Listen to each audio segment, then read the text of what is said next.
Jeffries I fyny o'r cefn. Cain Owen ar gig cryf, Jeffries yn codi. Mae'n cael ei ffenio lawr, dyma Sadler! Yn taro'r bar! O'r agosa ni wedi dod at gol. Sadler y cyntaf i ymateb ar ei drod dde. A Moran Lwcus yn taro'r bar. 5 munud tan yr hanner. Pen-y-bont yn gorffen yr hanner yn gryf. Y croesiad ar Chris Griffiths. Griffiths! O, am gyfle i'r chwaraewr reolwr. Insel y prif sgoriwr. Nôl at Farcason. Wignall wedi newid i'r asgell dde yn croesi'n isel. Mae'n cael ei gadael ac yna'r arbediad yn wych gan Rhys Wilson o ergyd Callum Morris. Bras yma, Bras yn clirio'n hyderus at hanner ffordd. Dŵl gyda Bacare tu allan iddo fe.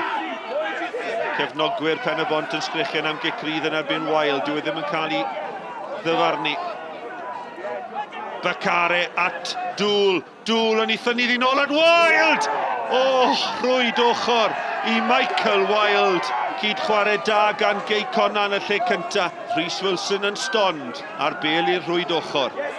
Cyfle fan hyn i newid cyfeiriad y chwarae. Dŵl yn cyflymu pethau. Roberts tu allan iddo fe. Bacare yno hefyd. Mae'n cyrraedd Bacare. Chwaraewyr mewn di yn sgubo mewn y cwrt Cosby. Teg ar y postyn pella mae'n mynd. O, mae'n alawio fan'na. Mae'n alawio yn erbyn Michael Wild sydd wedi derbyn cerdyn melyn, a mae'n ail gerdyn melyn ac felly yn gerdyn coch i Michael Wild. Mae fe'n protestio, ond beth yn y byd oedd yn mynd trwy feddwl e. Y tafliad yn chymryd yn sydyn a maen nhw'n ceisio newid cyfeiriad y chwarae. Mae'r 10 dyn yn parhau i wthio am y gol eiraidd. Callum Roberts. Heibio i George, mae'n croesi'n beryglus, mae'n croesiad arbennig sy'n taro'r bar.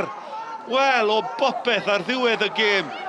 Callum Roberts am groesiad gwych at y postyn pellan. Ciro Wilson yn y gol yn taro'r bar.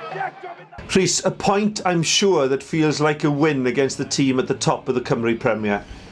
Yeah, it does. I think our reaction to the point, I'm not hiding it, we celebrated the point. That shows the respect we've got for them, Andy and his men. And it was extremely tough. But we dug in and asked before the game, I said, we're going to need a solid performance tonight and we need solidarity in the ranks to do that. And I thought 1 to 22 or however many we were all together today, and that was huge for us.